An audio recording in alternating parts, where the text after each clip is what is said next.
আস্তে আস্তে কাঁদা বন্ধ হয়ে যাবে। আপনাকে দাফন দেওয়ার পর বন্ধুরে 1 বছর 2 বছর 3 বছর আহা যেতে যেতে আপনার কবরটা ডুবে যাবে। 10 বছর পর সন্তানকে কেউ যদি প্রশ্ন করে তোমার বাবাকে কোথায় দাফন দিয়েছে, ও আল্লাহর কসম সন্তান সেদিন বলতেও পারবে না আপনার কবরটা কোথায়। আল্লাহু আকবার বলেন না। এ বন্ধুরে আমার, আপনাকে কবরস্থ করবে। কবর কি পেহলি রাত, কবরের প্রথম রাত্র কত বড় ভয়ঙ্কর, অন্ধকার অন্ধকার অন্ধকার।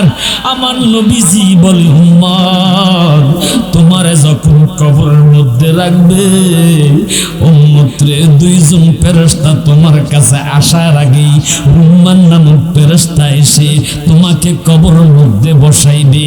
এরপর মুনকির নাকির এসে প্রশ্ন করবে, ও আল্লাহর বান্দা বলো বলো বলো, মার রাব্বুকা, তোমার রব কে? ওই বিপদের মুহূর্তে শয়তান আপনার কবরের মধ্যে হাজির হয়ে যাবে। নাউজুবিল্লাহ খান না। আহা কত বড় বিপদ। মা আয়েশা সিদ্দিকা রাদিয়াল্লাহু তাআলা আনহা থেকে বর্ণিত হাদিসটি। মা আয়েশা বলে, একদিন সাহাবায়ে কেরাম নবীজির বয়ান জবানে বয়ান শুনে শুনে তারা মাটির মধ্যে গড়াইয়া গড়াইয়া কাঁদতেছে। ও যুবক ভাই, একটু মহাব্বতের কান লাগাইয়া শুনুন। আয়েশা সিদ্দিকা রাদিয়াল্লাহু তাআলা আনহা তিনি বলে, আমি কিছুই বুঝতেছি না নবী কোন বিষয়ে ওয়াজ করতেছে। সাহাবায়ে কেরাম কেন জানি মাটির মধ্যে গড়াইয়া গড়াইয়া কাঁদতেছে। নবীর বয়ান আলোচনা যখন শেষ হয়েছে, একজন সাহাবীকে আমি ডাক দিলাম, বাবা তোমরা কেন নবীর আওয়াজ শুনে মাটির মধ্যে গড়াইয়া গড়াইয়া কাঁদতেছ? ডেকে বলে, মাগো নবীজি বলেছে মানুষকে কবরের মধ্যে রাখার পর তাদের জন্য বড় একটা কঠিন বিপদ। কোন বিপদ? কি বিপদ? আমার নবী কয়, যখন কাউকে কবরের মধ্যে প্রশ্ন করবে মুনকির নাকির, মার রাব্বুকা, তোমার রবকে, তখন শয়তান হাজির হয়ে ওয়ুশিরু ইলা নাফসিহি, শয়তান নিজের দিকে ইশারা দিয়ে দেখাইয়া দিবে, আমাকেই তুই খোদা বল, আমাকেই তুই প্রভু বল। জোরে সোরে কন্যা নাউজুবিল্লাহ। আরেকটু জোরে কন্যা নাউজুবিল্লাহ। একই তো কবরের মধ্যে বিপদ, অন্যদিকে শয়তান কবরে যদি হাজির হয়ে যায়, ওই সময়টা কত বড় ভয়ঙ্কর বিপদ। কথা বলেন ঠিক না ঠিক? কষ্ট হচ্ছে বাবা? তাবারক কি দিয়ে দিবে?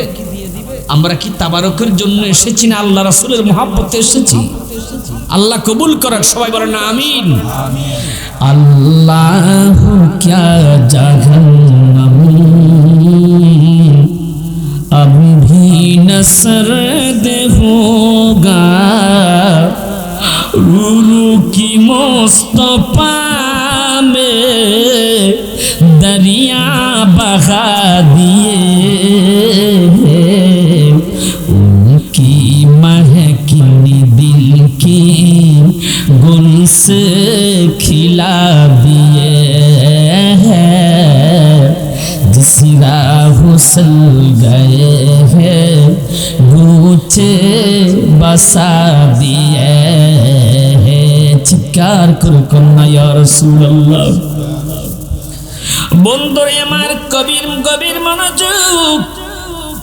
আল্লাহর রাসূল বলে, উম্মত তোমরা যদি দুনিয়ার জমিনে মান হাফাজা আলা সালাতি আকরামাহুল্লাহু বিখামসি খিসাল, 5 ওয়াক্ত নামাজের হেফাজত করো, আল্লাহ তোমাদেরকে জাহান্নামের কঠিন আযাব থেকে হেফাজত করবে, ওয়া আযাবাল কবর। জোরে জোরে কন্না সুবহানাল্লাহ, আর জোরে কন্না সুবহানাল্লাহ।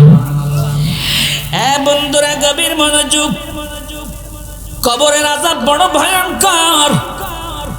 নবী আমার এই মাসে যখন মেরাজে গিয়েছে, মেরাজে যখন নবী গিয়েছে, আল্লাহ ডেকে বলেছিল, বন্ধু আপনি কি নিয়ে এসেছেন?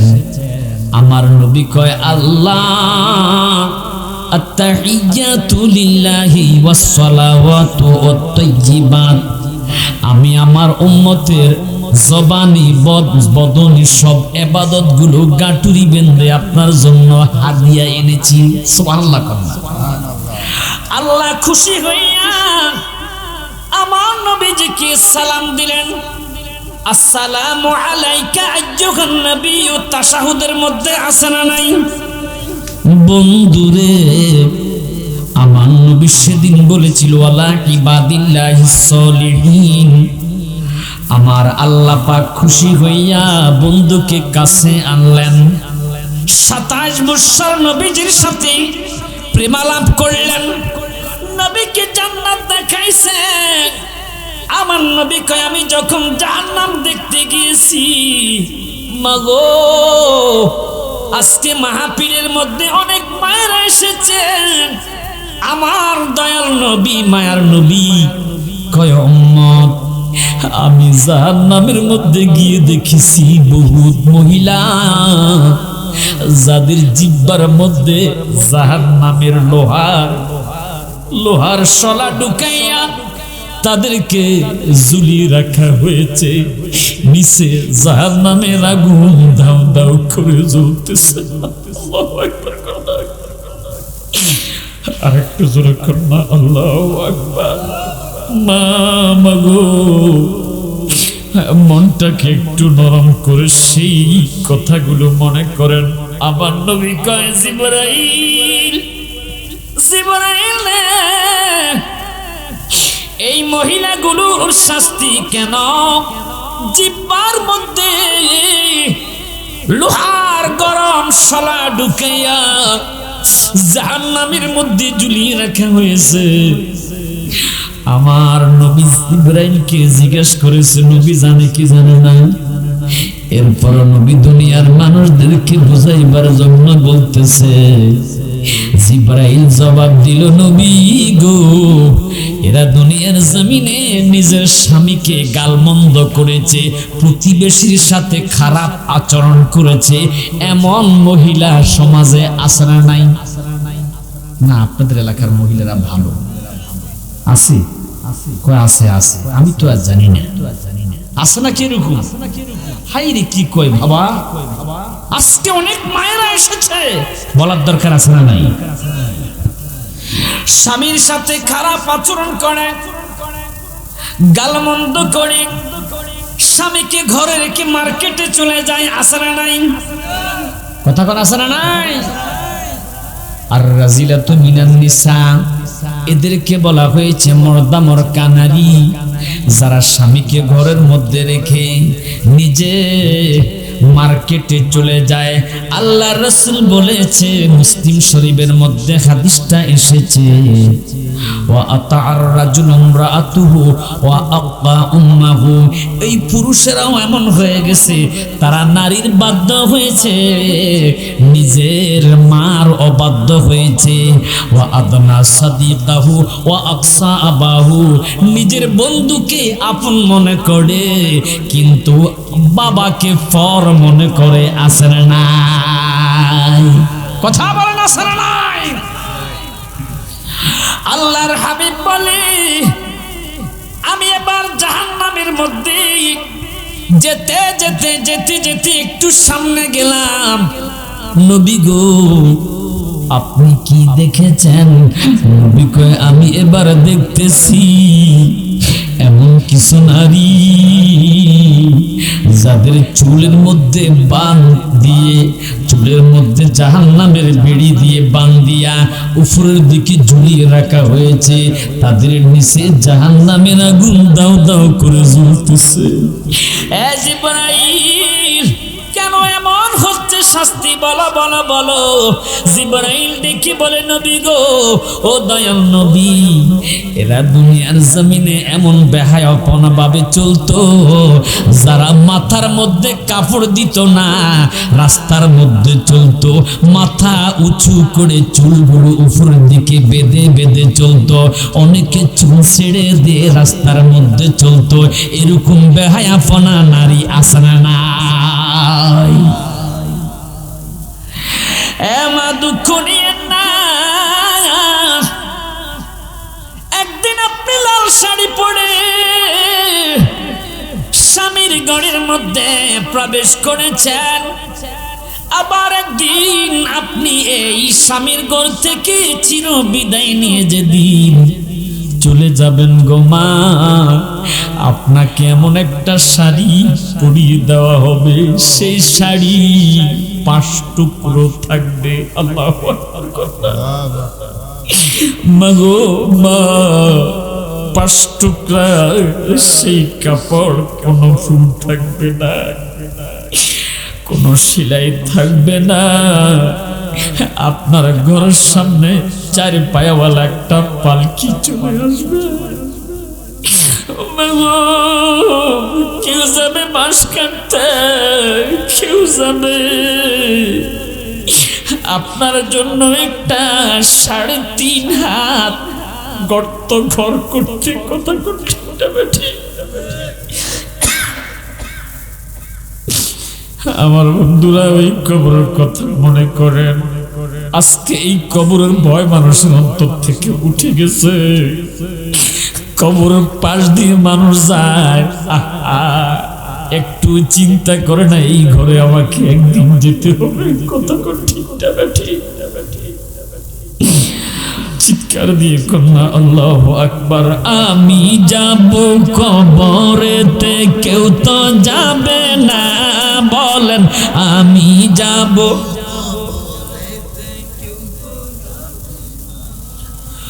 2-3 দিন কাঁদার পরে আমায় মনে রাখবে না, বলেন বলেন 2-3 দিন কাঁদার পরে আমায়।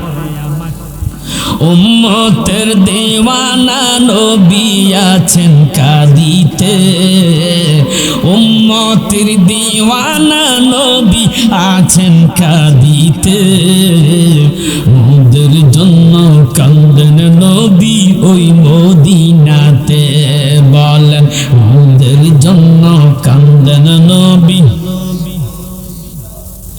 আল্লাহর রাসূলকে প্রথম সৃষ্টি করে বন্ধুকে বন্ধু দেখে মায়ার নজরে, বলেন বন্ধুকে বন্ধু দেখে মায়ার নজরে। চিল্লাইয়া বলেন না মারহাবা। নবী কয় জাহান্নামের ভিতরে এবার আমি সামনের দিকে যাইয়া দেখি কিছু মহিলাকে পায়ের মধ্যে জাহান্নামের শিকল লাগাইয়া উপরের দিকে পা, নিচের দিকে মাথা ঝুলিয়ে রেখেছে, নিচে জাহান্নামের আগুন ধাও ধাও করে জ্বলতেছে। আল্লাহু আকবার করেন, আর একটু জোরে করেন আল্লাহু আকবার। বন্ধুরে আমার, ওই জাহান্নাম বড় বড় মারাত্মক। জাহান্নামের আগুন দুনিয়ার আগুনের চাইতে 70 গুণ পাওয়ার থাকবে। দুনিয়ার আগুন হচ্ছে লাল, জাহান্নামের আগুন হচ্ছে কালো রঙের। দুনিয়ার আগুন মানুষকে উপর থেকে ভিতরের দিকে জ্বালাইতে থাকে, আর জাহান্নামের আগুন ভিতর থেকে জ্বালাইয়া বাহিরের দিকে আসে। চিৎকার দিয়ে দিয়ে কন্যা আল্লাহু আকবার। বন্ধুরে আমার, দুনিয়াতে একটা সাপে কামড় দিলে ওই মানুষটাকে বাঁচাইতে বড় কষ্ট হয়ে যায়, কথা কোন ঠিক না বে ঠিক? কিন্তু জাহান্নামের ভিতরে সাপে দংশন করলে 70,000 বছর সেই সাপের কামড়ের বিষ যাবে না। আল্লাহু আকবার করুন। আমার বন্ধুরা, নবী জিজ্ঞেস করলো, জীবনাই এদের কেন এমন শাস্তি হচ্ছে? মাথা নিচের দিকে, পা উপরের দিকে। নবী গো, এরা সব সময় স্বামীর অবাধ্য হয়ে বাহিরে চলাফেরা করত, আছে না নাই? কথাগণ আছে না নাই? আল্লাহর রাসূল বলতেছে তাদেরকে আমার আল্লাহ পাক কিয়ামত পর্যন্ত এই শাস্তি দিতে থাকবে। আহা, আল্লাহু আকবার! আর একটু জোরে করুন, আল্লাহু আকবার! গভীর মনোযোগ বন্ধুরে আমার, রাহমাতুল লিল আলামিন বলে এইভাবে একে একে একে একে মানুষগুলো দুনিয়ার জমিন থেকে বিদায় নিয়ে চলে যাবে। আমি সাইফুল ইসলাম হেলালির নামটাও একদিন থাকবে না। আমিও চলে যাব, আপনারাও চলে যেতে হবে। মৃত্যুর পর আপনাকে কবরের মধ্যে রাখার পর একদিন, 2 দিন, 3 দিন পর আপনার পেটটা ফুলে যাবে, আপনার চোখগুলো পোকায় খেয়ে ফেলবে, নাক দিয়ে রক্ত পুষ বের হতে থাকবে।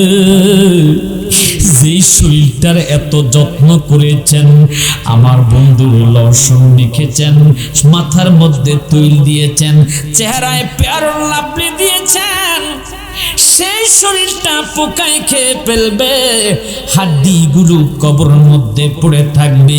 1 বছর, 2 বছর, 4-5 বছর পর আপনার হাড্ডি পর্যন্ত কবরের মধ্যে থাকবে না। এখন অনেকে প্রশ্ন, হুজুর তাহলে কি আমাকে মাটি খেয়ে ফেলবে, আল্লাহ কোনো হিসাব নিবে না? না না না বন্ধুরে আমার, পবিত্র কোরআনুল কারীম সূরা বাকারার 259 নম্বর আয়াতে দেখেছি আল্লাহর একজন নবী হযরত উযাইর আলাইহিস সালাতু ওয়াস সালাম তিনি একটা নগরের পাশ দিয়ে যাচ্ছে।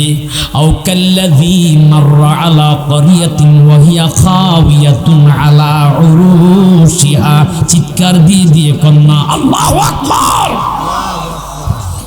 আল্লাহর নবী উযাইর তিনি একটা ধ্বংসস্তূপ, মানুষের লাশ চতুর্দিকে পড়ে আছে, তিনি ওই নগরের পাশ দিয়ে যাচ্ছেন। জালিম বাদশা বখতে নসর ওই এলাকা ধ্বংস করে দিয়েছে। এখনো আমরা খবরের মধ্যে, ফেসবুকের মধ্যে দেখেছি ফিলিস্তিনের মধ্যে ইহুদিরা, তেলাবিব ইহুদি আহাম মুসলমানের বাড়িঘরগুলো বুম্পিং করে ধ্বংস করে দিয়েছে। কথাগণ ঠিক না ব্যাঠি? এই বখতে নসর অনেক মানুষকে হত্যা করেছে, মেরে ফেলেছে। আল্লাহর নবী উযাইর তিনি ওই নগরের পাশ দিয়ে যাচ্ছে, একটা গাছের নিচে বসে গেছে। বসে বসে তিনি মনে মনে চিন্তা করতেছে, আহা এত মানুষ মৃত্যু হয়েছে, বখতে নসর বাদশা এত মানুষকে মেরে ফেলেছে। ক্বালা আন্না ইউহয়ী হাযিহিল্লাহু বা'দা মাউতিহা। আল্লাহু আকবার বলেন না? আল্লাহ কিভাবে এই মানুষগুলোকে মৃত্যুর পর জিন্দা করবেন? এ পালুইছড়ার যুবকেরা, এই আলোচনাটুকু গভীর মনোযোগ দিয়ে শোনেন। আমরা অনেকে মনে করি মানুষের মৃত্যুর পর মানুষকে মাটিয়ে খেয়ে ফেলে, তার আবার হিসাব নিকাশ কেমনে নিবে অনেকে মনে করে। কথা কোন ঠিক নেবে? ঠিক। আমি নারায়ণগঞ্জে একটা মসজিদে ইমামতি করতাম। জুমার নামাজ পড়াইয়া যখন মসজিদ থেকে বের হলাম, সেক্রেটারি আমাকে হুজরাখানায় ডাকলো, হুজুর আপনার সাথে একটা পার্সোনাল কথা। বাবা কি কথা? কয় হুজুর আমি এত কষ্ট করে নামাজ পড়ি, এত কষ্ট করে তাহাজ্জুদ পড়ি, আবার দেখি মানুষ মারা গেলে মানুষকে মাটি খেয়ে ফেলে। আসলে কি সত্য? আল্লাহ কি আমগো কোনো হিসাব টিসাব নিবনি? আমার প্রশ্ন করতেছি। আমি সাথে সাথে তাফসীর শুরু করলাম কোরআনুল কারীমের সূরা বাকারার 259 নম্বর আয়াতে কারিমা। হযরত উযাইর আলাইহিস সালাতু ওয়াস সালামের সেই ঘটনা, তিনি গাছের নিচে বসে বসে মনে মনে ভাবতেছে ক্বালা ইন্না ইউহয়ি হাদিহিল্লাহু বা'দা মাউতিহা, এই মানুষকে বখতে নসর মেরে ফেলেছে, আবার আল্লাহ তাদেরকে কিভাবে জীবিত করবে, তাদেরকে তো মাটি খেয়ে ফেলবে, আল্লাহ আবার কিভাবে তাদেরকে চিন্তা করবে। আপনাদের বিশ্বাস আছে না নাই? কার কার বিশ্বাস নাই হাত তোলেন। সবার আছে আল্লাহ চিন্তা করবে, এটা বিশ্বাস কার কার আছে? মাশাআল্লাহ, এই যে আমাদের ঈমান আছে, যারা পরকালকে বিশ্বাস করে তাদের ঈমান আছে। আল্লাহুম্মা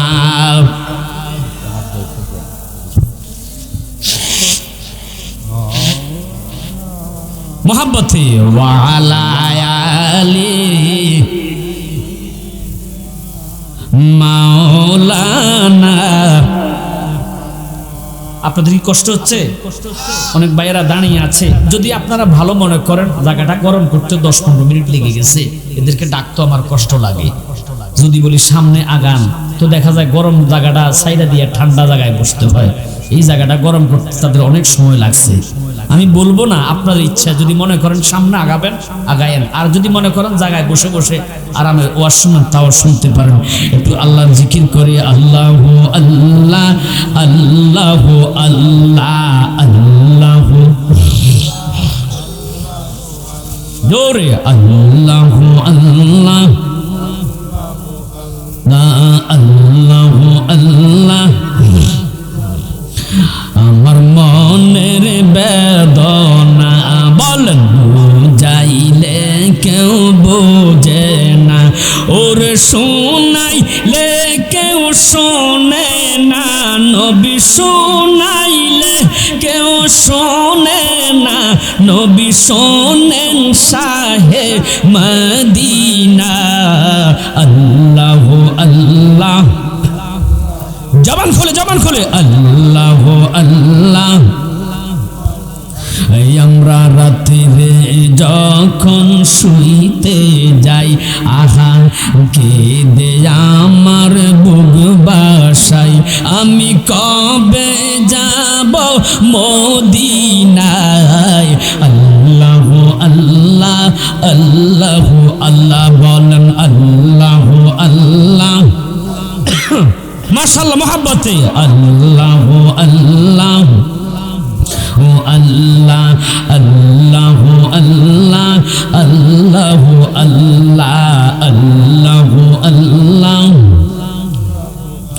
ওরে ডানের মাটি বামে ও মাটি, নিচে ও মাটি নিচে ও মাটি, উপরে বাঁশের ছাউনি, কথা বলেন ঠিক না বেটি?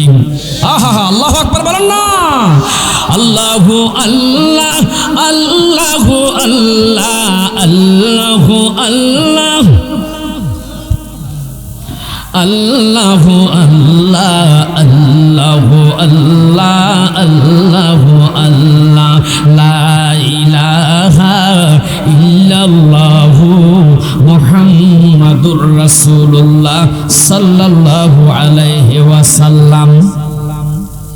আমি আমার মসজিদের সেক্রেটারি সাহেবকে বললাম, আল্লাহর নবী উযাইর তিনি যখন ভাবতেছে এই মানুষদের মৃত্যুর পর আল্লাহ আবার কিভাবে জীবিত করবে, হিসাব নিবে, আমাদের বিশ্বাস আছে। আল্লাহ মনের খবর জানে কি জানে না? মনে মনে কি বলতেছেন আল্লাহ শুনে কি শুনে না? আল্লাহ ডাক দিলেন, জিবরাইল, ও জিবরাইল, আজরাইলকে বলো, আজরাইল যাও তুমি কোথায়? আমার নবী উযাইরের রূহটা কবজ করতে। আজরাইল আসলো হযরতে উযাইর নবীর রূহ কবজ করার জন্য। অর্ডার বাই সাপ্লাই, হুকুম দিতে দেরি, রূহ কবজ করতে দেরি হলো না। চিৎকার দিয়ে কন্যা আল্লাহু আকবার।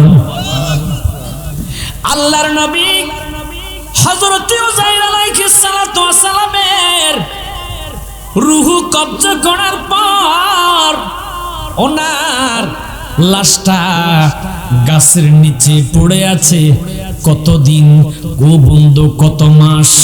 তাফসীরের কিতাবের মধ্যে দেখেছি আল্লাহ পাক কোরআনুল কারীমের আয়াতে বলতেছে ফাআমাতাহুল্লাহু মিআতা আম, 100 বছর পর্যন্ত আল্লাহ উজাইর নবীর লাশটা গাছের নিচে পেলে রেখেছে। চিৎকার দিয়ে কন্যা আল্লাহু আকবার। ফাআমাতাহুল্লাহু মিআতা আম, 100 বছর পর্যন্ত আমার আল্লাহ উজাইর নবীর লাশটা পেলে রেখেছে। কি অবস্থায়? মৃত্যু অবস্থায়। আমার আল্লাহ 100 বছর পরে এবার সুম্মা বাসা উজাইর নবীকে আবার জিন্দা করছে। মারহাবা কন্যা, আর জোরে কন্যা। আমার আল্লাহ মারতে পারে আবার বাঁচাইতো। তুমি মারিলে মারিতে পারো, আবার বাঁচাইলে বাঁচাইতে পারো। বলে মারিলে বাঁচাইলে বাঁচাইতে পারো, জাগাই চা তাহাই করো আল্লাহ। বলেন জাগাই চা তাহাই করো আল্লাহ। দম থাকিতে হইল না মন আল্লাহ।